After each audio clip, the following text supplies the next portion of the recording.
गरिबांच्या विजयाचा बिल, गरिबांच्या विजयाचा बिल, गजनी सरकार।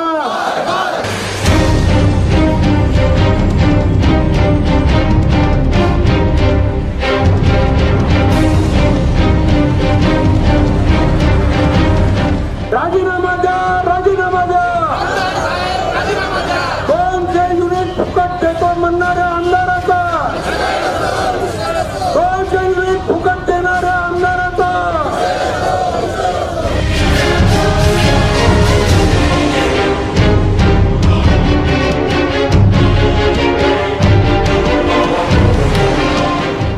या सरकारच्या तानाशाहीचा,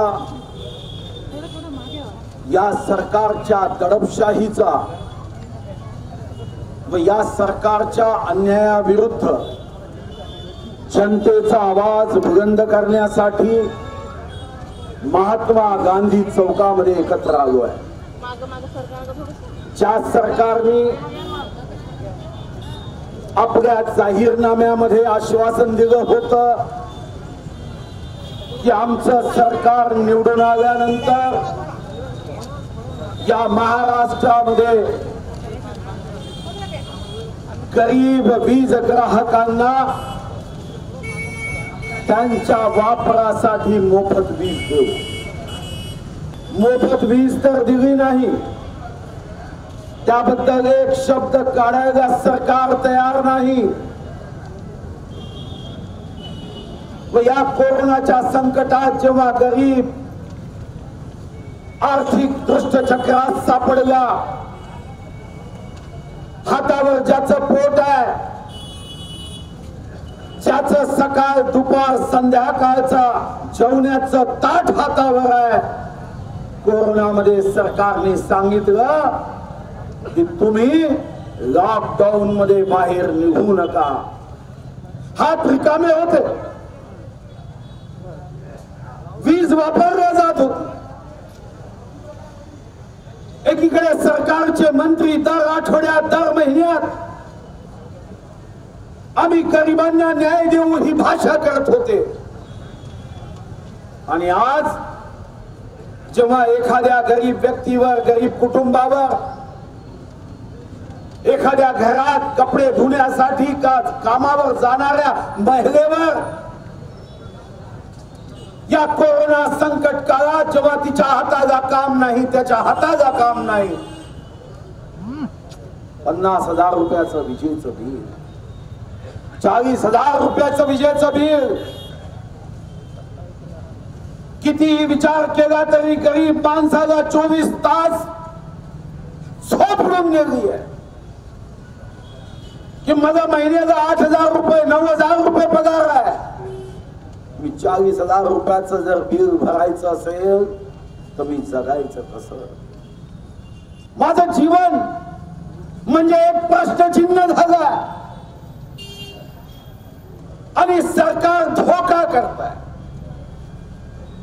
कधी आपण ही गजनी चित्रपट पाहिला असेल की त्या गजनी चित्रपटातला हिरो त्याचं विस्मरण व्हायचं, त्याला आठवायचं नाही, पण कमीत कमी त्या चित्रपटाचा हिरो त्याला आठवावं म्हणून आपल्या शरीरावर नोंदी तरी करून ठेवत होत। हे गजनीचे बाप आहे। यांना स्वतःला मागच्या वर्षी निवडणुकीत दिलेलं आश्वासन, मी मनात विचार केला 365 दिवस अगोदर दिलेलं आश्वासन कदाचित एखादा व्यक्ती विसरू शकते, पण तुम्ही तर महिन्याभराच्या अगोदर सांगितलं, तुम्ही महिन्याभराच्या अगोदर सांगितलं की आम्ही गरिबांसाठी न्याय देऊ। मी नितीन राऊतजींना प्रश्न विचारू इच्छितो की तुम्ही एवढे स्वार्थामध्ये विश्वरत्न महामानव डॉक्टर बाबासाहेब आंबेडकरांचं संविधान विसरलात? अरे विश्वरत्न महामानव डॉक्टर बाबासाहेब आंबेडकरांनी संविधानात डायरेक्टिव्ह मध्ये लिहिलंय, या संविधानाचे जे मूळ तत्व आहे त्या मूळ तत्वामध्ये भारतरत्न विश्वरत्न महामानव डॉक्टर बाबासाहेब आंबेडकरांनी घेऊन ठेवलं की जेव्हा एखाद्यावर त्याची चूक नसताना हलाखीची जीवन जगण्याची परिस्थिती येते तेव्हा राज्य सरकारने केंद्र सरकारने कल्याणकारी नेतृत्वाने त्या गरिबांना मदत केली पाहिजे। हे विश्वरत्न महामानव डॉक्टर बाबासाहेब आंबेडकरांच्या संविधानातील तत्व आहे। महाराष्ट्र सरकारचं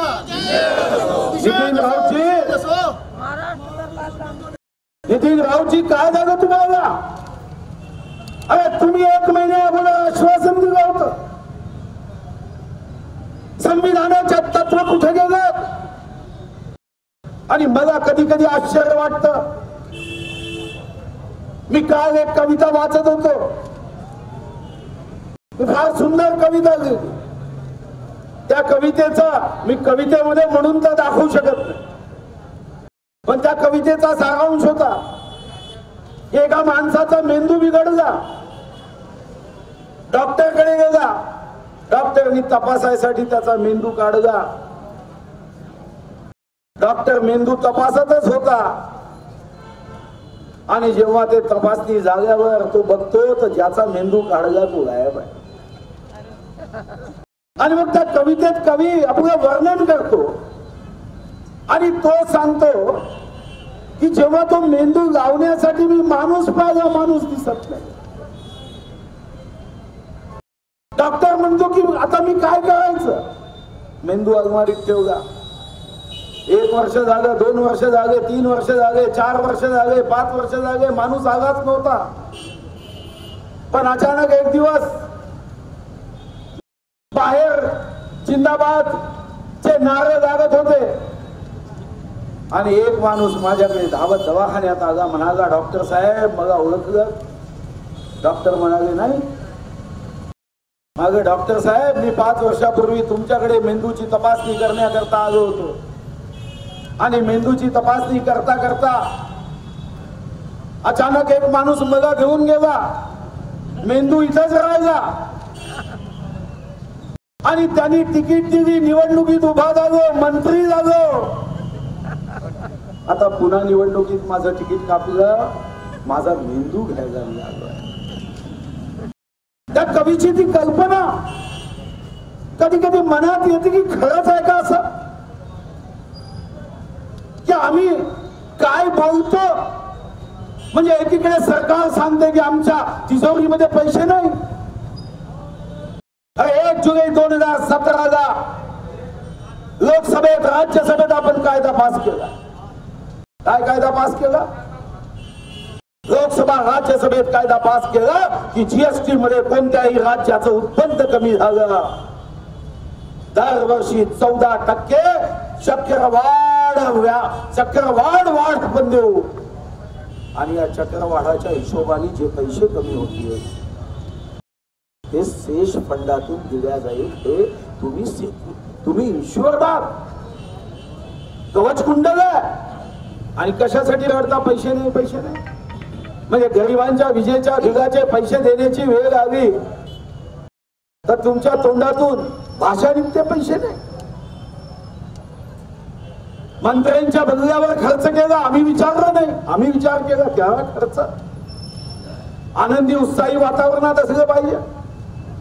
तुम्ही नितीन राऊतच्या केबिनवर खर्च करतात, एकीकडे सांगता पैसे नाही, आम्ही विचार केला की ठीक आहे, चांगलं उत्तम सुंदर कल्पक केबिन असेल तर त्या केबिन मध्ये तसेच उत्तम विचार येतील, आम्ही विरोध केला नाही। तुम्ही 10 जुलैला GR काढला, या राज्यातल्या प्रत्येक जजला दरवर्षी 50,000 रुपयाचा चष्मा दिला पाहिजे, आम्ही विचार केला, आनंद आहे, चांगलं न्यायदान करण्यासाठी आपण निर्णय केला, आम्ही त्याबद्दल विरोध केला नाही। तुम्ही मार्च महिन्यात एवढी अडचण असताना 11,000 कोटी रुपये ठेकेदारांना वाटले, आम्ही मनात विचार केला चांगलं काम आहे, ठेकेदारांना दिले तर ते कदाचित मजुरांना पैसे जातील, आम्ही विरोध केला नाही। तुम्ही आता मागच्या महिन्यात मुंबईच्या बिल्डरसाठी मुद्रांक शुल्क कमी केलं, आणि महाराष्ट्रात पहिल्यांदा घडत होतं 1 मे 1960 नंतर आमचे रूल्स ऑफ बिझनेस आहे की ज्या रूल्स ऑफ बिझनेस मध्ये आर्थिक ताण पडत असेल, ज्या निर्णयाचा पॉलिसीचा संदर्भ हा अर्थक्षेत्राशी असेल तर त्याची कॅबिनेट नोट केली पाहिजे, अर्थ विभागाकडे पाठवली पाहिजे. पण तुमचं बिल्डरवर प्रेम होतं. त्या बिल्डरांना या संकट समयी सुद्धा तुम्ही मदतीला धावलात, कारण तुमच्या मनात भावना होती की बिल्डरला याही संकट समयी मदत केली पाहिजे. 10,000 कोटीचा मुद्रांक शुल्क पुढेल एवढी सूट तुम्ही दिली. पण जेव्हा झोपडपट्टीमध्ये राहणार, मी मुद्दाम आता ग्राहकांची संख्या आणली. इथे महाराष्ट्रामध्ये एकूण डोमेस्टिक ग्राहक, महाराष्ट्रामध्ये एकूण ग्राहक जे घरगुती वीज वापरतात 1,97,78,478. आणि तुम्हाला आश्चर्य वाटेल, या घरगुती ग्राहकामध्ये अरे तुम्ही उद्या राजेंद्र गांधीची वीज माफ करू नका, सुधीर मुनगंटीवारची करू नका, उद्धव ठाकरेंची करू नका, मंगेश गुजराळेंची करू नका. वीज माफ कोणाची करायची आहे? श्रीमंताची करू नका, व्यापाऱ्यांची करू नका, नोकरदारांची करू नका. अरे वीज त्यांची माफ करायची आहे. तुम्ही आर्थिक पाणी आवाजात आकडा दिला. या महाराष्ट्रामध्ये किती गरीब आहे? या महाराष्ट्रामध्ये 1,97,78,478 ग्राहकापैकी ग्रामीण भागात 60,64,157 सोशो इकॉनॉमिक कास्ट सेन्सस म्हणजे अतिशय गरीब, 10x10 ची खोली, सारं कुटुंब राहत, कधी पाणी गळत असे. तर ग्रामीण भागात 60,64,157 आणि शहरात झोपडपट्ट्यांमध्ये आपण एकत्र केलं तर शहर आणि ग्रामीण 1,38,41,960 ग्राहक. एक गरीब आहे, गरीब, त्यांच्या हातावर पोट आहे. मग हे सरकार कल्याणकारी राज्य आहे, हे सरकार मायबाप आहे. आणि तुम्ही सांगता की आम्ही काय सरकार म्हणून कर्ज काढायचं? अरे हो, शेतकरी, कष्टकरी, गरीब अडचणीत असेल तर कर्ज काढायची वेळ असेल तरी काढलं पाहिजे. एखादा माणूस म्हणे, भाऊ तुम्ही असं कसं सांगता? निवडणुकीत प्रत्येक मंत्र्यांची ऍफिडेव्हिट पाच राजव, प्रत्येक मंत्र्याची ऍफिडेव्हिट पहा. एक तर एकाही ऍफिडेव्हिट मध्ये एकाच्याही पोराचं उत्पन्न दाखवलं जात नाही.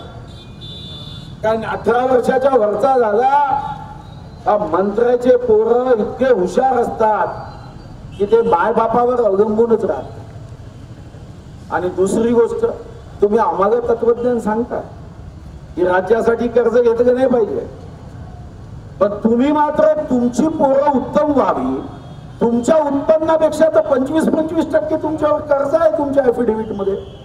म्हणजे तुम्ही स्वतःच्या पोरांसाठी कर्ज काढता. तुमचे पोरं हे तुम्ही कर्ज काढून आपल्या ऍफिडेव्हिट मध्ये कर्ज काढताना तेव्हा तुम्हाला काही वाटत नाही. पण गोरगरीब 1,38,41,960 ज्यांचा हातावर पोट आहे अशा कष्टकऱ्यांसाठी आम्हाला सांगता की कर्ज कसं काढायचं, हे तुमचं तत्वज्ञान आहे. मला तर कधी कधी वाटतं, माझ्या कुटुंबात सर्वजण डॉक्टर, मी राहून गेलो, पण एक आजारामध्ये गुजवाडीची काय एक अल्झायमर म्हणून आजार. हा अल्झायमर जो आजार असतो त्याच्यामध्ये माणसाची स्मरणशक्ती ही कमी होते, वयोमानानुसार आजार होतो अल्झायमर. आणि या आजारामध्ये स्मरणशक्ती ही कमी कमी होत जाते. त्याच्यावर आता औषधीचा रिसर्च होतोय. पण मला कधी कधी वाटते की या सरकारलाच अल्झायमर आजार झाला. आता त्या अल्झायमर आजारावर अजूनही पूर्ण औषधी नाही आहे, पण सरकारच्या या राजकीय अल्झायमर आजारावर औषधी आहे.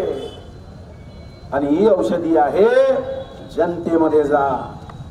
ही औषधी आहे आंदोलनाची, ही औषधी आहे निदर्शनाची, ही औषधी आहे जनतेसोबत तीव्र असंतोष व्यक्त करण्याची. जनतेच्या घरापर्यंत जा, जनतेला सांगा की या सरकारला अल्झायमर नावाचा आजार झालाय. हा राजकीय अल्झायमर नावाचा आजार आहे. अरे ज्यांनी आपल्या शपथनामा, वचननामा, जाहीरनाम्यात लोकांना सांगितलं आम्ही वीज मोफत देऊ, क्या हुआ तेरा वादा? कसमे वादे निभाएंगे हम, कहां गए कसमे, कहां गए वादे? निवडणुका विकासाच्या मुद्द्यावर झाल्या पाहिजे, निवडणुका जाती धर्माच्या मुद्द्यावर होता कामा नये. पण आज सरकारने नवीन धोरण घेतलं. जनतेचं मरण हेच सरकारचं धोरण. सुधीर भाऊ आगे पडो, हम तुम्हारे साथ हैं. आज मी तुम्हाला सर्वांना भारतीय जनता पार्टीचा कार्यकर्ता म्हणून आग्रहाची विनंती करतो की भारतीय जनता पार्टीचं लक्ष निवडणुका असता कामा नये. निवडणुका येतील जातील, अरे हारेंगे तो चिंता नाही, पण जनतेच्या प्रश्नासाठी आता कुठेही मागे राहू नका. जनतेच्या प्रश्नासाठी कमी पडू नका. कदाचित जनतेला आपल्या 365 दिवस आपल्या रोजी रोटीचा विचार आहे, तुमच्या सोबत आंदोलनात येऊ शकणार, पण जनतेचा आशीर्वाद तुमच्या पाठीशी आहे. मी जेव्हा निघालो तेव्हा बाहेर मला एक गरीब माणूस म्हणाला, भाऊ तुम्ही आंदोलनाला चालले. भाऊ काही करा, वीज बिल भरणं शक्य नाही. आम्ही वीज बिल भरू शकत नाही. आणि खरं कुठून वीज बिल भरणार? आज फक्त आम्ही वीज बिलाची होली प्रतिकात्मक आंदोलन. सरकार प्रश्न सोडवत नाही. मला कधी कधी आश्चर्य वाटतं. काल आम्ही नितीन राऊतजीचं एक स्टेटमेंट वाचत होतो. ते म्हणाले मागच्या सरकारने थकबाकी केली. मला आश्चर्य झालं, मागच्या सरकारने थकबाकी कशासाठी केली? दुष्काळ होता, शेतकरी विजेचं बिल भरू शकत नव्हते, आणि थकबाकी करताना तुम्ही सुद्धा तर विधानसभेत मागणी केली, उद्धवजींनी मागणी केली जाहीर सभेत की शेतकरी संकटात आहे, अडचणीत आहे. आम्ही विचार केला, अरे आमचे मित्र आहे सरकारमध्ये, त्यांचा हिस्सा.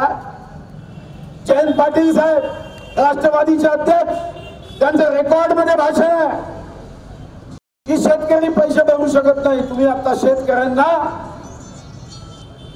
या वीज बिलाची आग्रह करू नका, हट्ट करू नका, त्यांचं कनेक्शन कापू नका. काँग्रेसचे नेते विधानसभेत सर्व पक्षीय आमदारांच्या मागण्या होत्या. आम्ही शेतकऱ्यांच्या हितासाठी त्यांचे कनेक्शन कापू नये. आम्ही विचार केला की शेतकरी जगला पाहिजे. हा कष्ट करणारा, परिश्रम करणारा, प्रामाणिक, सात्विक, अरे ज्याच्या कष्टातून तुमच्या माझ्या ताटामध्ये अन्नाचा घास येतो, त्या शेतकऱ्यांना मदत केली पाहिजे. तुम्ही कारण सांगता थकबाकी आहे, आणि हे विसरलं. तुमच्या राष्ट्रवादी काँग्रेसच्या साखर कारखान्यावर थकबाकी आहे, ते कोण बरं? तुम्हाला शेतकऱ्यांची थकबाकी खूपते का? पाणी पुरवठा विभागाची थकबाकी आहे, नगर विकास विभागाची थकबाकी आहे, आणि ही थकबाकी आमच्या काळात नाही, तुमच्या काळातही आहे. काय थकबाकीचं कारण सांगता? आणि ही थकबाकी काही भारतीय जनता पार्टीच्या कारणाने आहे का?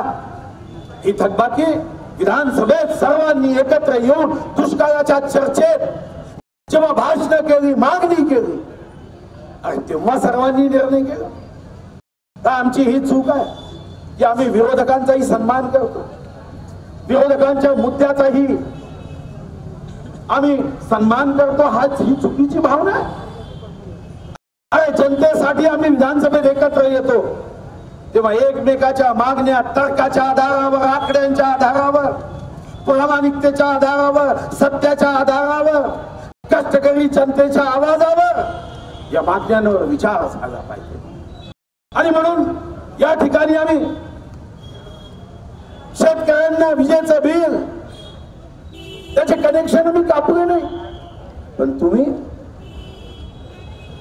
तुम्ही आज सामान्य जनतेचे कनेक्शन कापण्याचा विचार बोलून दाखवता. कोरोनाच्या संकटात, अरे कोरोनाच्या संकटात आर्थिक परिस्थिती अडचणीची आहे. या कोरोनाच्या संकटात गरीब माणूस जगण्यासाठी संघर्ष करतोय. आणि अशा संघर्षाच्या वेळी तुम्ही सांगता कि अगर बिजली का बिल नहीं भरेंगे तो तुम्हारा कनेक्शन तोड़ेंगे. याद रखा, अरे असे काही अहंकारी उन्मत्त राजे येऊन गेले. जेव्हा जेव्हा गरीब सामान्य माणसावरचा अत्याचार वाढला, त्या अत्याचाराच्या विरुद्ध हीच जनता आपली मशाल बुलंद करेल. आणि त्या मशालीमध्ये तुमचा हा दुष्ट विचार जळून भस्मसात झाल्याशिवाय संघर्ष करो, हम तुम्हारे साथ हैं. आज भारतीय जनता पार्टीच्या कार्यकर्त्यांना माझं आवाहन की तुम्ही जनतेपर्यंत आपल्याला जायचंय, त्याची योजना श्री देवरावजी, मंगेश गुलवाडेजी, राजेंद्र गांधीजी, सुभाष कासू मोटवारजी, राहुल पावडेजी राखीताई करतील. पण ही योजना करणं आवश्यक आहे. एक आंदोलन केलं तर हे सरकार, गजनी छाप सरकार, ज्यांना राजकीय अल्झायमर हा आजार झालाय, या गजनी छाप सरकारच्या विरुद्ध आपल्याला गोरगरीब जनतेपर्यंत जावं लागेल. ज्यांना अल्झायमर नावाचा राजकीय आजार झालाय, ज्यांची स्मरणशक्ती संपली आहे, तर्कहीन चर्चा सुरू झाली आहे, अशा प्रसंगामध्ये या अल्झायमर आजाराचा जनतेला जाऊन सांगावं लागेल की याची एकच औषध आहे. जेव्हा केव्हा तुम्ही आपापल्या धर्माच्या मंदिरात, प्रार्थना स्थळात जाल, तेव्हा शपथ घ्या की पुन्हा आम्ही या 3 महाभकास आघाडीला साथ देणार नाही, समर्थन देणार नाही. तेव्हा जाऊन यांची मस्ती ही कमी होईल. हे बघा, सरकारने श्वेतपत्रिका काढावी. तुम्हाला माहित नसेल, देशामध्ये सर्वात महाग वीज कुठे आहे माहित आहे? हे महावितरण कंपनी नाही, महाशोषण कंपनी. आणि कशी कंपनी? 1 एप्रिलला दरवाढ केली. मी आता सारे आकडे काढून आले, पुस्तकं काढले, माहिती घे. 1 एप्रिल म्हणजे 23 मार्चला महाराष्ट्राच्या मुख्यमंत्र्यांनी लॉकडाऊन केलं. 24 मार्चला देशाच्या पंतप्रधानांनी लॉकडाऊन केलं. आणि आमच्या महावितरण उर्फ महाशोषण कंपनीनी 1 एप्रिलला गरिबांच्या विजेमध्ये 40 पैसे युनिटनी दरवाढ केली. महाआघाडी सरकारचा आणि आपल्या देशातली सर्वात महागडी वीज ही महाशोषण कंपनी विकते. मी आकडे घेतले, मी 1000 युनिट वापरणाऱ्याच्या बद्दल बोलणार, ते पैसे भरतील. 0 ते 100 युनिट काय रेट आहे माहिती आहे? 0 ते 100 युनिट महावितरण कंपनीचा दर आहे 5 रुपये 48 पैसे. हाच झारखंडचा दर आहे 1 रुपया 3 पैसे. जाऊ द्या बाकी राज्याचं, महाराष्ट्रात मी सांगतोय, महाराष्ट्रात 3 दर आहे. तुम्ही गावात राहता, तुम्ही चंद्रपुरात राहता, म्हणून महाशोषण कंपनीचा दर 0 ते 100 युनिट 5 रुपये 48 पैसे. आणि मुंबईत जर बेस्टची वीज घेतली असती तर 3 रुपये 24 पैसे. म्हणजे मुंबईमध्ये ग्राहक असेल तर त्याला 3 रुपये 24 पैसे बेस्ट कंपनीचा. आणि मुंबईच्या उपनगरात असेल, उपनगरात किती दर आहे माहिती आहे? मी 0 ते 100 युनिट मी त्याच्यावरती बोलत नाही. टाटा कंपनीचा विजेचा दर आहे 0 ते 100 युनिट ₹1.99. काय चूक केली? आम्ही मुंबईत राहत नाही ही आमची चूक आहे? आम्ही टाटाची वीज घेत नाही म्हणून चूक आहे? अरे आम्ही सरकारवर विश्वास व्यक्त केला हे आमचं महापाप आहे? तुम्ही विश्वासघात करता आमच्याशी. 1 एप्रिल हा युरोपियन देशांनी एप्रिल फुल. अरे आम्ही काय चूक केली? तुम्ही आम्हाला एप्रिल फुल करता. याद राखा, तुम्ही 1 एप्रिल 2020 ची दरवाढ मागे घेतली नाही. तुम्ही 1 एप्रिलला आम्हाला एप्रिल फुल केलं. तुम्हाला 364 दिवस आम्ही फुल केल्याशिवाय राहणार नाही. महाआघाडी सरकारचा तुम्हालाही निवडणुकीमध्ये मतदार असा एप्रिल फुल करेल की नंतर तुमच्या नावासमोर माझी लागल्याशिवाय राहणार नाही. सुधीर भाऊ आगे बढ़ो.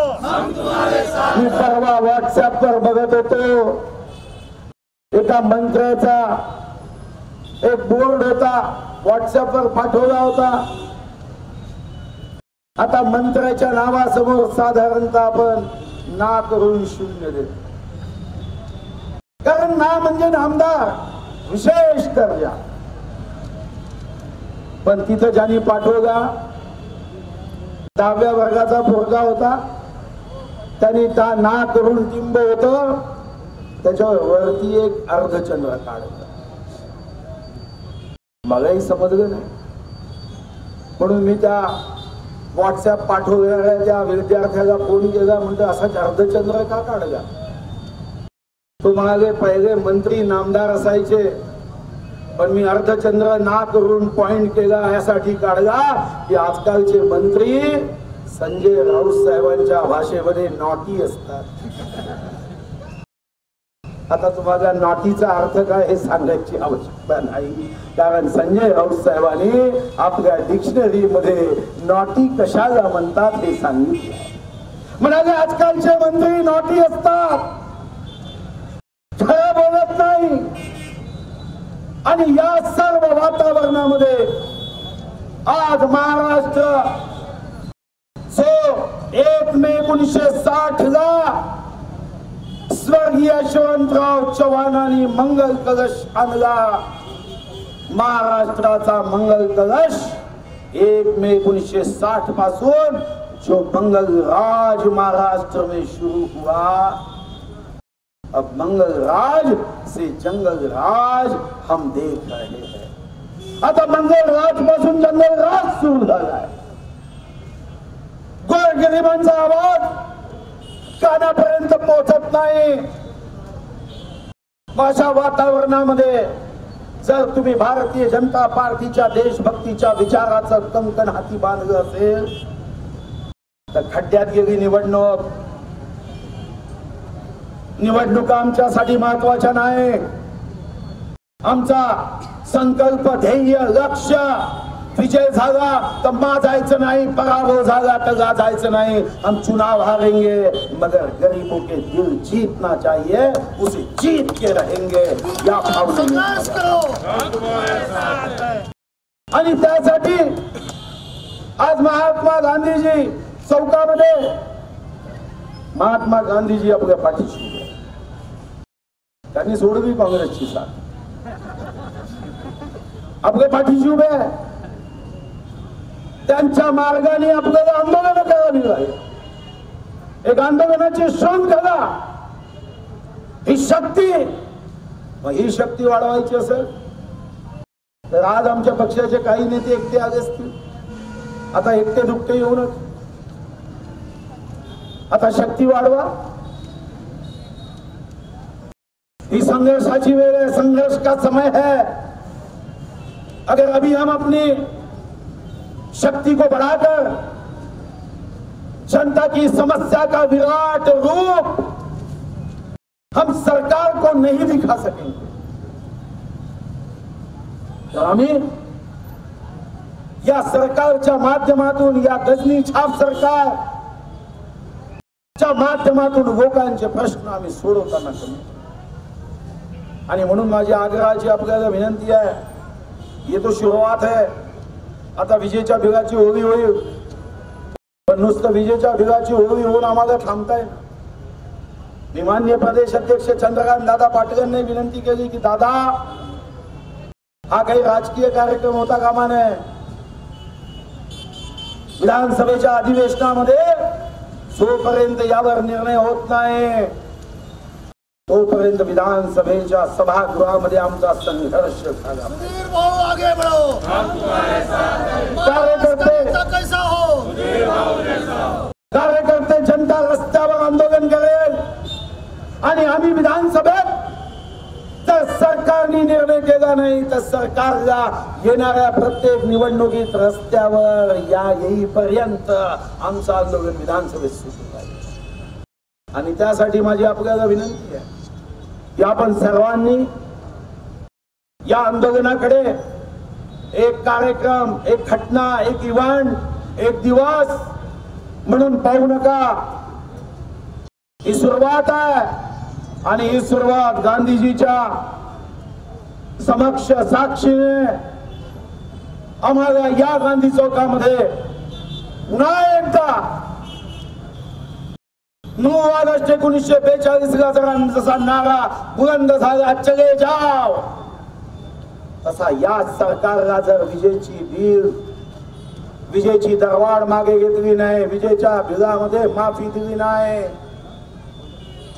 गरिबांच्या विजेचं बिल यामध्ये सूट दिली नाही, तर हम भी महात्मा गांधीजीच्या समोर या ठिकाणी सर्वजण संकल्प करूया, चले जाओ. आणि हा चले जाओचा संकल्प तोपर्यंत संपणार नाही तोपर्यंत या गजनी सरकारला त्यांची आश्वासनांची आठवण येणार. मला वाटायचं राज्याचे मुख्यमंत्री आमच्यासोबत 30 वर्ष, मला वाटायचं ठीक आहे, सत्तेसाठी साथ सोडली ओके, पण कमीत कमी मला वाटायचं की साथ सोडली तरी जनतेची साथ सोडणार. चलो हम नहीं है सत्ता में, चलेगा कोई हरकत नहीं, तुम रहो 5000 वर्ष सत्ता में रहो, तुम्हाला चांगदेवा एवढा आयुष्य ईश्वर देव. अरे पण जनतेची साथ तुम्ही सोडू दे. महाभारतामध्ये मी कर्ण बघितला होता, पण आता ही सत्याची बाजू सोडून दुर्योधन दुःशासनाचा अर्थ काय, नावं नाही आहे. दुर्योधन दुःशासनाचा अर्थ, दुःशासन म्हणजे वाईट शासन आणि दुर्योधन म्हणजे चुकीच्या योजना, दुर्योजना. मला कधी कधी आश्चर्य वाटतं की 15 वर्ष महाराष्ट्रामध्ये काँग्रेस राष्ट्रवादीचं सरकार होतं ना, त्यांच्या योजना वाईट होत्या, त्यांचं शासन वाईट होतं. आणि आमचे बंधू ज्यांचा आदर मी नेहमीच केला, मला आश्चर्य वाटतं की तुम्ही आमची साथ सोडली ओके, पण जनतेला मदत करायला हवी, जनतेला सोबत करायला हवी. आणि जनतेला सोबत करण्याच्या दृष्टीने अपेक्षा होती की या दृष्टीने हे सरकार निर्णय करेल, पण हे सरकार आज जनहिताचे निर्णय करण्याच्या बाजूने नाही. माननीय मुख्यमंत्र्यांच्या संदर्भामध्ये मला नेहमीच आदर आहे, कारण ज्यांच्यासोबत 30 वर्ष आम्ही सोबत केली त्यांच्याबद्दल तर मला नेहमीच आदर आहे. आम्ही मागचे 5 वर्ष सोबत होतो. आणि जनतेच्या प्रश्नासाठी आक्रमक असणारे मुख्यमंत्री आज सत्तेच्या मोहामध्ये, सत्तेच्या प्रेमामध्ये गरीब जनतेला जर विसरत असतील तर मी येताना मला सहज एकाने गाणं घेऊन दिलं की ते नेहमी सांगतात मी मुख्यमंत्री आहे. एक गाणं चांगलं आहे, मत कर तू अभिमान रे बंदे, झूठी तेरी शान है, बस जाईल. आणि त्या गाण्यात ते म्हणतात मत कर तू अभिमान रे बंदे, तेरे जैसे लाखों है, लाखों इस माती ने खाए. माननीय मुख्यमंत्र्यांना एवढीच विनंती आहे की बाकी कोणी चांगलं करो अथवा नाही, तुम्ही 30 वर्ष आमच्या सोबत राहिले, तुमच्याकडून जनहिताची अपेक्षा आहे.